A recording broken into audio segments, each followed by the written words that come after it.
I go, I'm putting on. Putting on, putting on. Everywhere I go, I'm putting on. Putting on, putting on.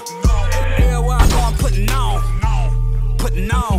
Where you from? Welcome to Popcorn Sports on the Popcorn Entertainment Network. I'm your host, Mike Kyle, and welcome to yet another episode of Why You Should Root for every team in the NBA for the 2018-2019 season. I, of course, am not alone for this series as we look to preview the Houston Rockets this upcoming season. I'm joined by Jeremy Brener. You can follow him on Twitter at Jeremy Brener. He covers the Houston Rockets at thedreamshake.com. Jeremy, go ahead and introduce yourself. How you doing today, man? Thanks, Mike. I appreciate it. I'm very excited for this Rocket season that we got going, and it's going to be a crazy year, I think. Yeah, I'm really excited for it.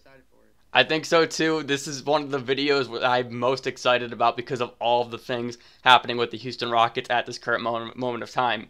So let's just go into the general overview of the Houston Rockets. So they joined the NBA in 1967, originally the San Diego Rockets, and they moved to Houston in 1970, and they're called the Rockets due to San Diego's growing space industry at the time. Their colors are red, white, and black. 32 playoff appearances, 2 championships, with their last being in 1995. Those were the days.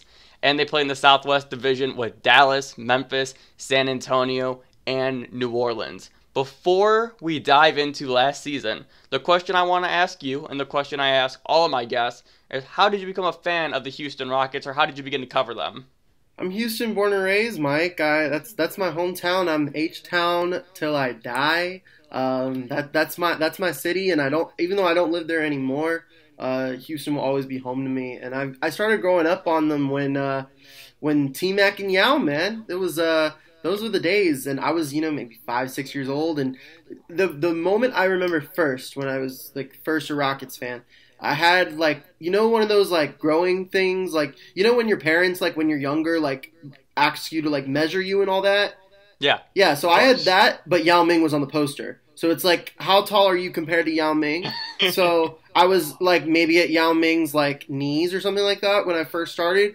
And T-Mac came to town and he hit that 13 and 33, still one of the most iconic moments in Houston Rockets history. So of course, that's what brought me in, and I've been following this team ever since.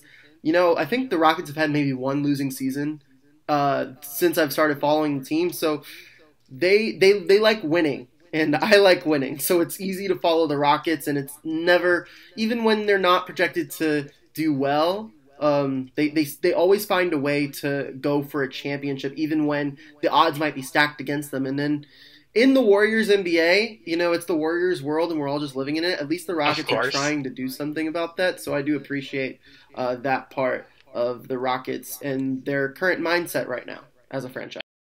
Absolutely. So my question now is, did you ever reach the Yao Ming height of 7'7"? Yeah, yesterday. Yeah, I had a growth spurt when I was about 13. I grew to be 7'2". Took me a couple years, but I'm 7'7" now. Yeah. Congratulations! I'm so proud of you. And to go back to your point about the Houston Rockets' last losing season was 2005-2006, where they went 34-48. That's the worst year they've had since I've been a fan. But yeah. Yes, right. So with that, let's shift gears now to last season, because we have a little bit to talk about here. So they kind of just tore through the entire NBA, 65-17, number 1 seed in the West, and they lost in a brutal fashion in 7 games in the Western Conference Finals to the Golden State Warriors. What can you make of last season for me? We were a hamstring away from a ring, Mike. That's what I have to say. You can't spell hamstring without ring. That's what I gotta say. And look, I think the Rockets did as much as they could last season. Daryl Morey set the Rockets up for as much success as they possibly could, and the Rockets played about as well as they possibly could have. I think, given the Warriors, I think the Warriors are in the position right now where no matter what they do, if the Warriors perform to their peak, if they perform to the best of their capabilities, then nobody can beat them. I genuinely, truly believe that, even with the Rockets and any team in the NBA right now. I think the Warriors are in that position where no matter how any team performs, if they perform their best, they win. They can win on any given night. The Rockets did all they could, and ultimately, fell short in the end. And I'm very proud of how the team played last season. It was a wonderful season to follow them, and it was honestly my favorite team that I've covered so far. I've been covering the Rockets that was my second season covering the Rockets with the Dream Shake. It's been a fun ride so far. I can't ask for two better seasons to cover the Rockets. It's been real fun. But hopefully this year, we can go back to where we were, and who knows, maybe even a little further. Absolutely, and I just think last season for the Rockets, that was like the turning point where it's like, we're here.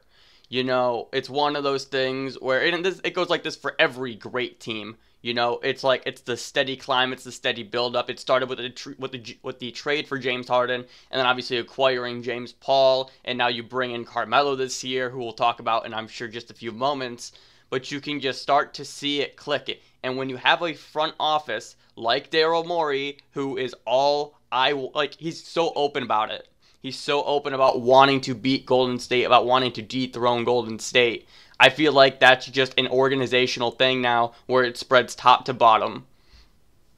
Yeah, absolutely. I think look, people have given Daryl Morey flack about that ever since the Warriors got Kevin Durant. But honestly, if you think about it, why not? And honestly, maybe that's because I've been following this team, and Daryl Morey has done so much that he can do anything, and I can find a way to swing it into a positive. He could trade James Harden for Nick Young tomorrow, and I could find a way to swing it, because that's how good he's been so far. Honestly, right? Daryl Morey has not had very many bad moves, and even when he does do something like maybe the Ryan Anderson contract when it was 4 years, $80 million, maybe it was too much, he did find a way to swing it into a positive. And I honestly think that, I really hope that other teams try to adopt this mindset. The thing is, it's almost like there are two different schools of thought. You can either go, oh, Golden State's going to win this year anyway. We're not going to win. We might as well try to tank and get that draft pick, which a lot of teams are adopting that school of thought because they simply are not good enough to be even near Golden State at this point. But teams like the Rockets are one of the few that are like, you know what? Why not us? Why can't we go after that? And why can't we try to go and get the win? Because our title window's open now. We have the reigning MVP in the prime of his career. We can't just waste this time. We have Chris Paul, who's on his maybe last 2-3 years of superstardom in front of him.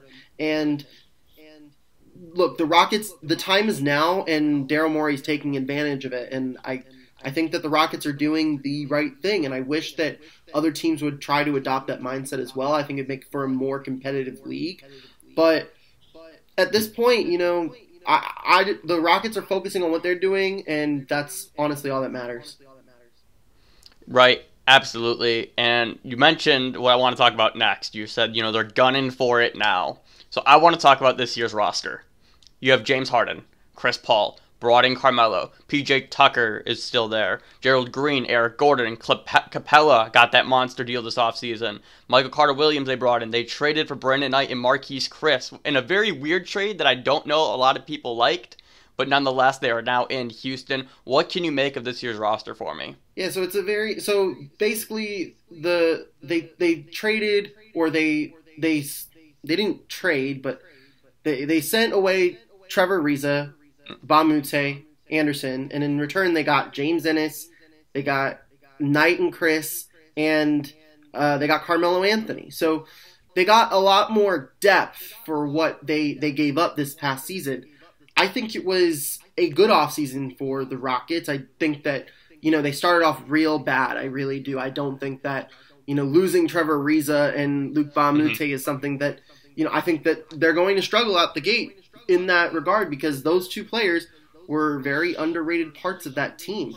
And maybe there's a Jimmy Butler trade in the future, I don't know, but on the depth of our wings and the defense on our wings is where the Rockets are going to have to find a new identity, a new person to step up, and that's not going to be easy, but they're going to have time to develop. And at this point, the Rockets just need to get ready for April. That's how this team is. That they're a team that is preparing for the playoffs. The regular season is just to get that home court advantage in the playoffs. But this team is really, yes, they're thinking about October 17th when they have their season opener, but they truly are actually gunning for April at this point. Right, and I agree. And I think one of the interesting things as I was kind of, going through the roster and, preparing for the show is this team is still deep. It's not like Brandon Knight, Michael Carter-Williams, Ennis, as you mentioned. It's not like these guys are just nobodies. Like, they're decent to very good role players and a team that probably needs a little bit more just in case you do have a Chris Paul injury again or anything of that nature. I feel like just looking at this roster right now, there is quite a bit of depth. I mean, I think just right now on this list of the players I named, I think I have 10 guys. So right there you have 2 starting 5s.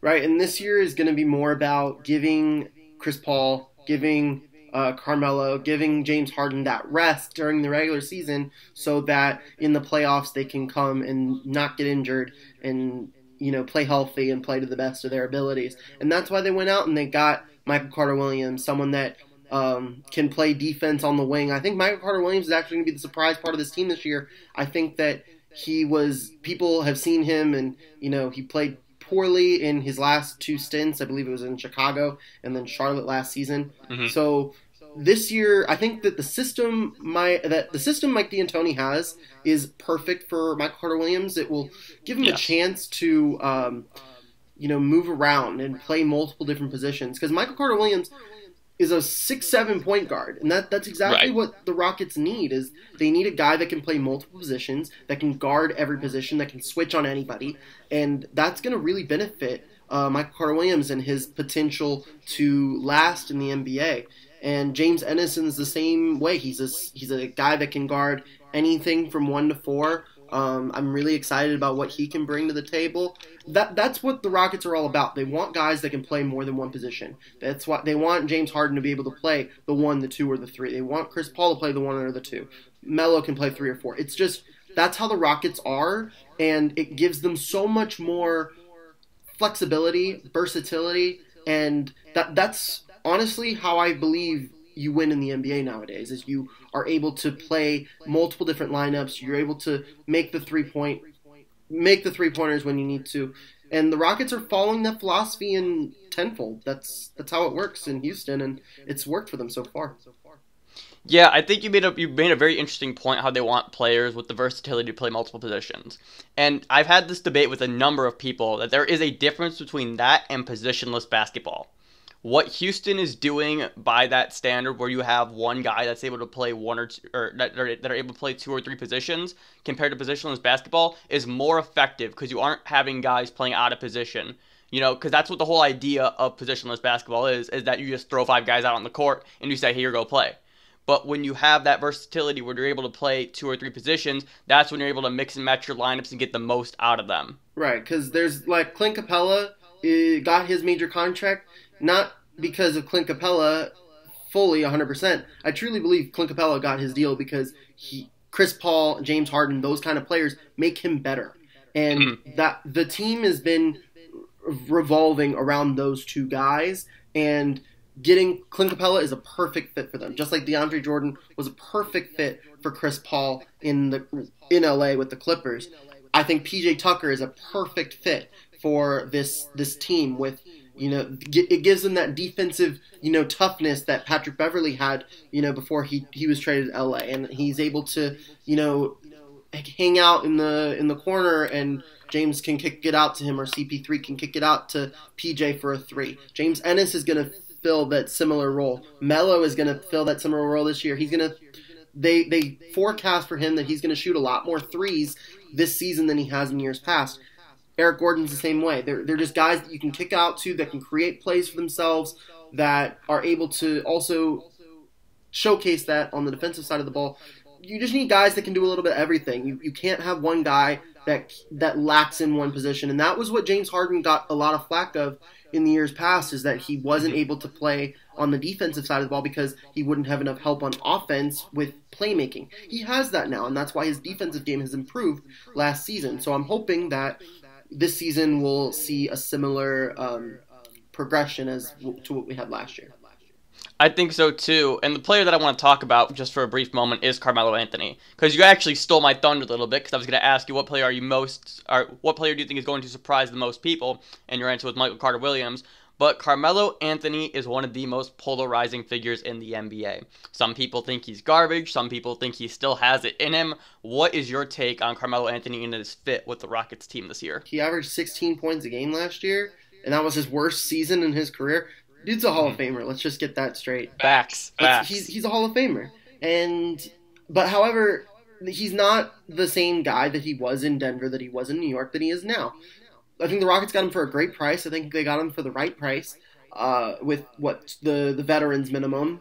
But also, I think that he's a guy that needs a little more guidance now in his career. I think it's year 15 for him or year 16 for him. He's been in the league a while. He's got a lot of mileage on him this late in his career. I think that something that we would like to see from Carmelo is his ability to be a role player. And that's something that that we first saw last season in Oklahoma City, but that's Russell Westbrook's team. Let's get that straight. And Paul George is a definite number 2 option. He was far and away the 3rd option. This team, it's a little different.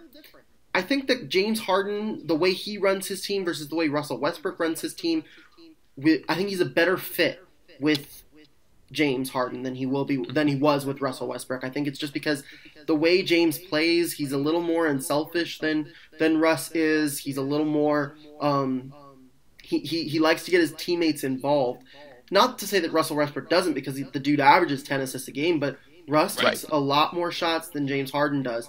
The offense is very Russ-centric in Oklahoma City. Mm-hmm. The offense in Houston is James Harden's offense, but it's not just James Harden's offense. He needs the help of his team in order to do that. But he makes those players better. That's the difference between James Harden and Russell Westbrook, is I believe truly that James Harden, it's his offense, but he makes players around him better, whereas opposed to Russell Westbrook doesn't have that same effect on his teammates than Harden does. Yeah, I think the thing with that is specifically just the contrasting offensive styles. As you mentioned, Oklahoma City's offense is very Russ-centric, where I feel like Houston's is more just like free-flowing. You know, it's almost like give it to the hot hand. It's very much, oh, you're on fire right now? Cool. Shoot 10 shots in a row. If, let's just say, Eric Gordon gets hot, all right, you shift it over to him. It's a very, very fluid offense with whoever's on the floor and whoever's cooking in that current moment of time, they're going to see the majority of the ball. I think you hit the nail on the head, Mike. I think it's very much about it's very much about getting everyone involved and letting everyone eat. Absolutely, I think so too, and I think that's what makes the Rockets really appealing this season, because as we mentioned, you got 10 guys right off the top that can probably get hot at any given moment of time. But I want to shift gears now to the fan base, the fun, the culture surrounding the Houston Rockets. This is my favorite segment for every show that we do. As I mentioned before, the analytic revolutionary of Daryl Morey, who has been on record of wanting to dethrone Golden State. What is the current state of the union for the Houston Rockets fandom right now? Honestly, I think that the Rockets are very look, they have a lot of guys on that team that are very easy to like. They're very likable guys in this team. Hurricane Harvey wasn't that long ago. This team was they're very supportive of the community when that hit. Gerald Green, who wasn't even on the team at the time, he went out in boats and helped them. Gerald Green is Houston born and raised. He could possibly win a mayoral race in the city of Houston just because of how likable he is. He's Houston to the core. And there's just guys like PJ that are very exciting. Clint Capela, who's this kid that came out of nowhere that's homegrown, that was the late first rounder that shouldn't have been as good as he is, but here we are now. There's a little bit of everything for this Rockets team. They have the washed up, not necessarily washed up, but they have Carmelo coming in that adds a little bit of spice to it. Eric Gordon's very much about the team and team first and all that. There's just there's a little bit of everything about this team, and I think there's a taste of it.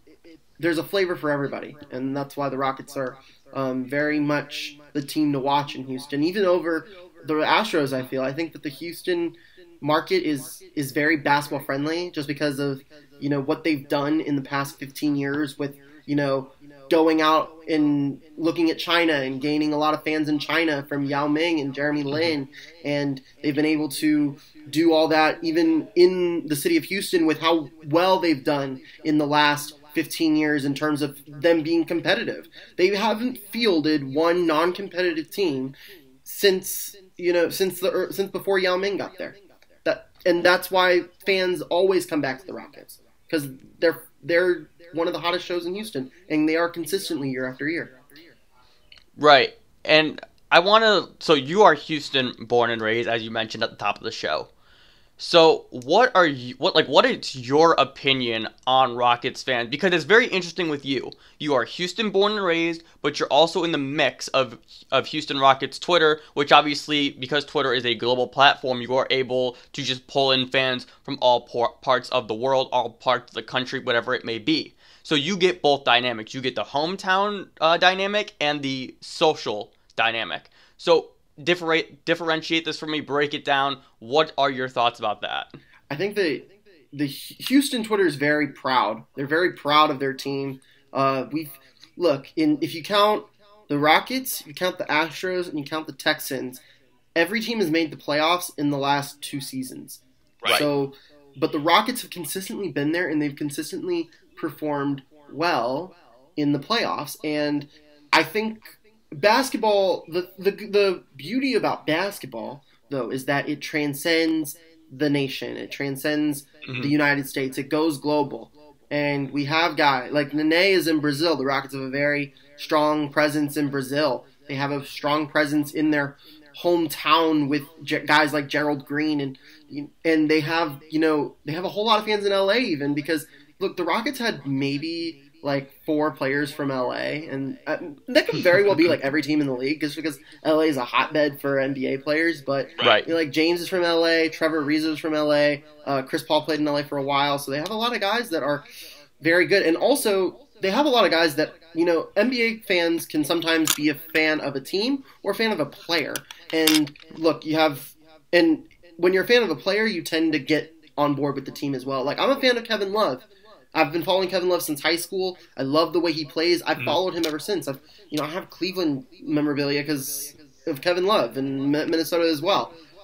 So the Rockets have several of those players. They have Carmelo Anthony. They brought in Chris Paul. They have James Harden, who's garnered a lot of fans since he came to Houston. And there's also a huge rap community in Houston. You have Slim Thug, Bun B, Travis Scott. So like they all support the Rockets, and they get their fans in it as well.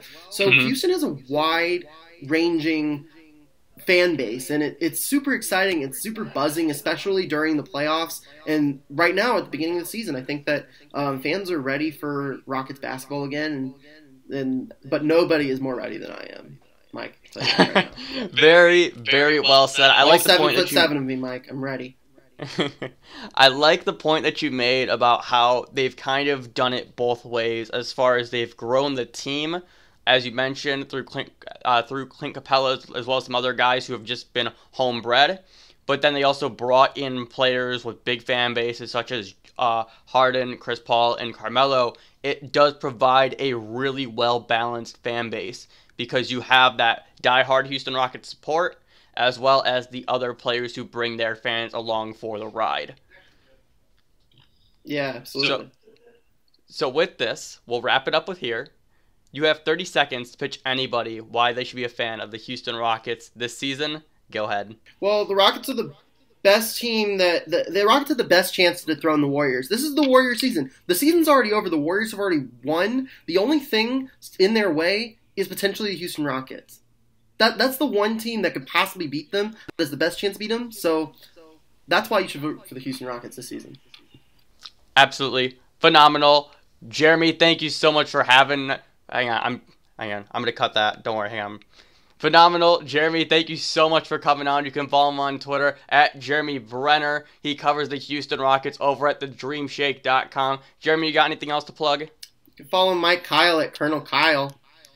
Thanks. Hey, I appreciate that. Follow us And on the with- Dream Shake at Dream Shake SBN too. Absolutely. Hey, everybody, thank you so much for taking the time to watch this video. If you enjoyed, be sure to leave a like and subscribe down below. And with that, we'll catch you next time.